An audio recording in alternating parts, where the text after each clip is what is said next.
Како што најавија од Министерството за здравство, од септември траат обуки на екипите за итна медицинска помош во Македонија, со акцент на третманот на пациенти со итни состојби од кардиоваскуларна и од травматска природа.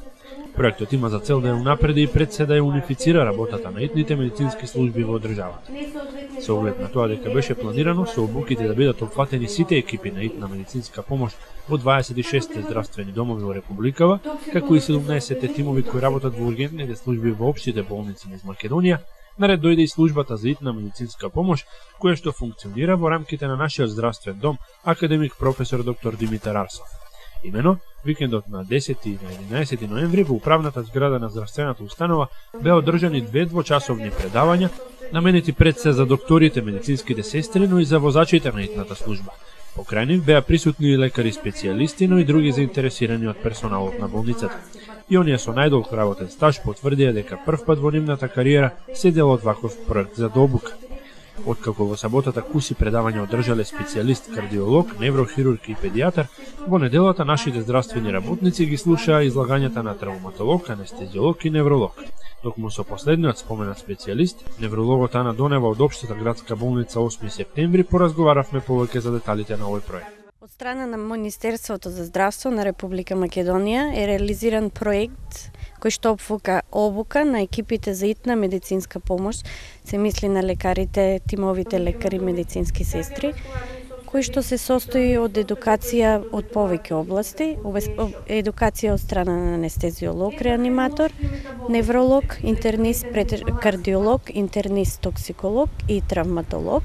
каде што колегите се запознаваат, односно подсетуваат со принципите за работа во нивните служби, се врши опреснување на знаењата и после тоа ќе следат протоколи кои што ќе бидат водичи во нивната работа и ќе имаат практична имплементација. Значи, обуката ги опфаќа сите градови во Република Македонија, каде што има екипи за итна медицинска помош, трае веќе 1 месец, ќе содржи повеќе циклуси и цела територија ќе биде опфатена.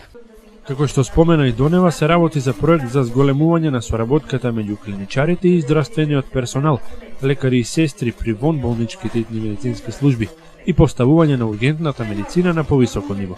За секој член од тимот за итна медицинска помош се изготвени повеќе модули за едукација, кои што се заснуваат на веќе изготвени протоколи за итна медицинска помош, чие што цел е пак обезбедување ефикасна, адекватна и брза здравствена заштита за пациенти кои што се наоѓаат во животно загрозувачки состојби. Посебно е значено што со овие обуки се опфатени новите 80 лекари вработени во службите за итна медицинска помош во здравствените домови низ Републиката.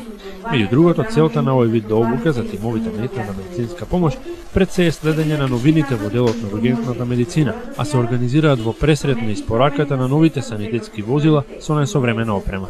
За време на презентациите, докторите ќе бидат запознаени и со воведувањето и примената на новите протоколи за работа. Тоа значи дека тоа што докторите го работат според стандарди ќе биде верифицирано, ќе им даде заштита на докторите за нивната работа, но и подобра грижа за пациентите. Донева е задоволна од она што имала можност досега да го види во пракса. Знаењето на сите колеги е на завидно ниво, она што е различно е опременоста на различните центри и достапност до повисоки инстанции на здравствена заштита.